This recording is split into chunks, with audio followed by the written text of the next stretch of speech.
Howdy. Ann, I love Ann Kramer. I'm really excited to be here. For those of you who don't know me, I'm a school teacher. I still teach school. I taught my 5th graders this morning, and I came here, and when I go back, I have 7th and 8th graders in after school, and I love it, but our school is really a different, innovative type of place because what we do is we encourage our teachers to teach with passion, innovation, creativity, to really go for it and to be different and to take chances.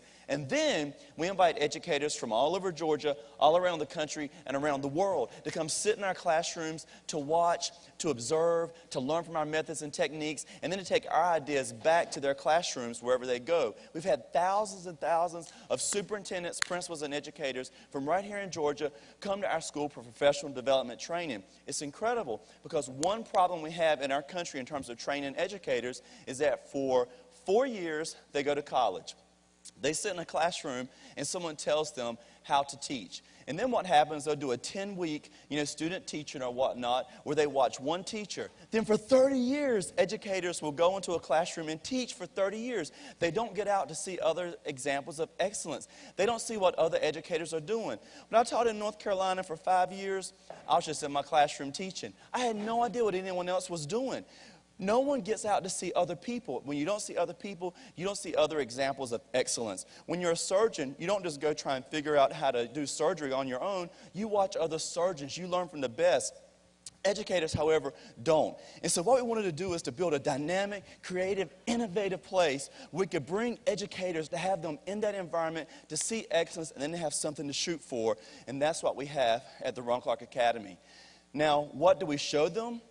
What we show them are some things I learned when I first started teaching. The very first thing when I first walked into a classroom I saw is that the kids were bored. There was no passion. There was no energy. And I wanted to find a way to fire it up, y'all. Come on.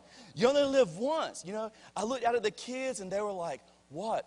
There was no energy. And so number one, I wanted to find a way to put some life in education. If our kids don't love coming to school, if they aren't excited each day to get up and say, let's go see what's going to happen today, and not only for 3rd graders, for 8th graders, and for 12th graders too, if they aren't excited to go experience and to learn, they're not going to become lifelong learners. So number one, I want to put some passion in the classes. Number two, I looked at my students. I had some gifted kids, Ann's in the gifted kids. I had some average, I had some low, and I had some low kids. And I said, how do you teach all these kids at the same time? And you know what I was told? They said, shoot to the middle. Teach to the middle, hit them all the best you can. So that's what I try to do. And that's what they do all over the country. And so I went in there and I tried to do it, and I realized that these low kids had something to try for. I was hitting these kids right where they needed to be. These kids were bored. They were kicked back. Trying a little bit, but making straight A's. They weren't having to study much, but everyone was praising them, buddy. Let me tell you, they were getting certificates and honor roll, but they weren't really working very hard. So our gifted kids in our country, they're kind of coasting through the education system, and they're always praised for not really working hard. They're not developing a work ethic. Then you get 20-something-year-old graduates from college in your businesses, and you expect them to come in and to be outstanding, and they're kind of lazy. They don't have a work ethic. They don't understand the drive. They don't have that determination. They've never really had to work very hard. So it's a problem. And so I wanted to find a way to flip things around in our country. I wanted to say, what if I teach to my brightest kid every day? What if every day I'm challenging Ann, and she's challenged? And then what if I hold every kid in the class up to her standard? How would that be different? Because right now in our country, we teach and we dumb it down. All of our major initiatives, Title I, Stimulus Plan, No Child Left Behind, everything in our country is geared toward right here, focusing on kids who aren't achieving. When you look at Finland, China, Russia, India, all their major initiatives, go to here. They push their brightest. Where will those countries be in 20 years? Where will China be, or where are they already about to be when they're pushing their brightest, and where we're going to be when we're putting all of our money here? And so my problem is when I teach y'all, my heart, I'm led there.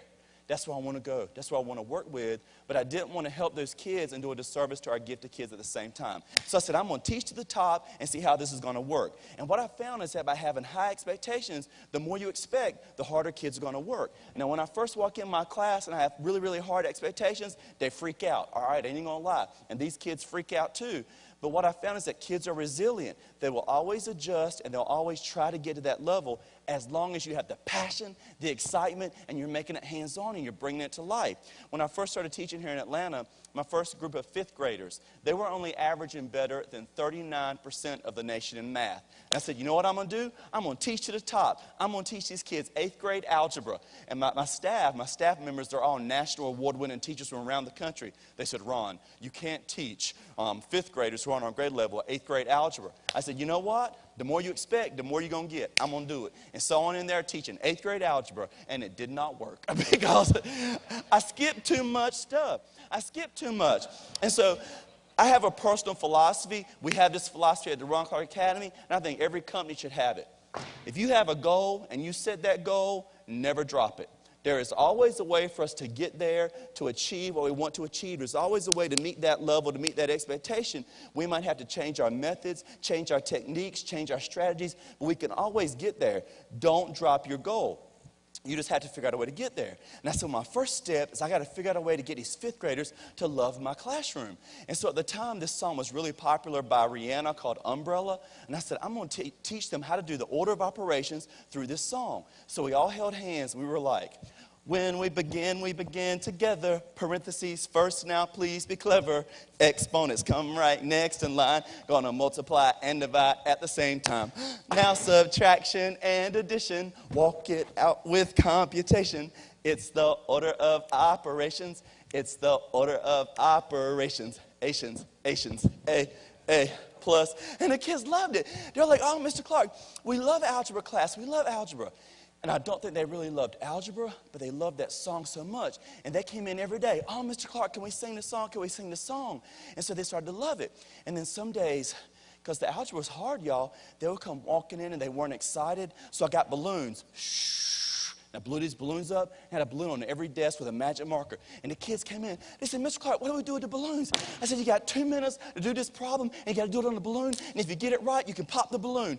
Kids went crazy, balloons flying everywhere. They were so excited. Only 2 kids got it right. And they got to pop their balloon. Something about popping a balloon, kids love that. And so the other kids said, we can't pop our balloons? I said, nope. I said, but maybe tomorrow you can. They came running in. Wanted to get those balloons working hard. It was great. Half the kids popped it. The next time was every kid could pop it. They loved it. But then things get old quick with kids. So the next day they came in, I had chalk. And they said, Mr. Clark, where are the balloons? I said, you got 2 minutes, hurry up. They said, well, where's the balloons? I said, your problems today are outside on the sidewalk. The kids had to run outside with the chalk and do the problem on the sidewalk. They loved it. That's what education needs to be. You don't have to do stuff like that every second, because sometimes it's really hard and you got to focus with kids. But you got to have a spark. You got to have some excitement once in a while so that those kids will be really willing to get to that high level. And you got to lift kids up. If you got a goal that's here, and buddy, you down here, you better cheer here, cheer here. You got to lift each other up. I know you're all leaders in this room. I know you know about lifting people up, and the more you can lift them up, the better. But you know what's even more awesome? If you can get them to lift each other up. I tell my staff, I say, you know what? The number one thing I value in the staff members of this school more than anything else is when I see you lifting each other up. When I see you patting each other on the back, clapping for each other, cheering for each other, man, that makes me proud of you. So they started doing it more and more and more. The more they cheer for each other, the better. And so what happened is I found out, what if I get these kids to cheer for each other? What if I get them to support each other? Things are going to be even better. And so, for example, let's say that Frank does something right. I say, oh my gosh, y'all, Frank got it right. Is Frank on? And the whole class will go, wipe him down. It's awesome. Don't y'all know the song? Is I'm on, wipe me down, is I'm. Okay, but you got to do it. All right, I want everybody to do this. I'm going to say, is Frank on? And you all go, wipe him down. Come on, Georgia, let's do it. Is Frank on? Wipe him down. Y'all got a D minus. Try better. Is Frank on? Wipe him down. Some of you still didn't do it. I don't understand that, but that's all right. That's on you. All right, but the thing is, and so what happened was these kids started cheering for each other, and I'd say to Brad, and they'd go, get it. These kids started lifting each other up, and it's all about. When you create that type of environment, everyone's going to be successful. At the end of the year, they outscored 86% of the nation. When those kids graduated, their math scores were over the 90th percentile for the nation. Those kids got over $1.4 million in scholarships to go to high schools, Westminster, Lubbock, Pace, and boarding schools all over the country. And you know what's great about that? my gifted kids got the scholarships. The average kids did, and the kids that came to Ron Clark Academy who had learning disabilities or weren't achieving, they got scholarships too. It's all about teaching to the top, but then we can't just sit back as educators and leaders in our profession. We got to find ways to fire these kids up to get them to that level. The third thing I focus on is manners. My grandma raised me, y'all. She won't play. She was all about how you treat people is who you are. She taught me how to have manners, respect, and dignity. I put that in my classroom as well. I had 55 rules. I taught my kids about how to be a good person, how to be respectful.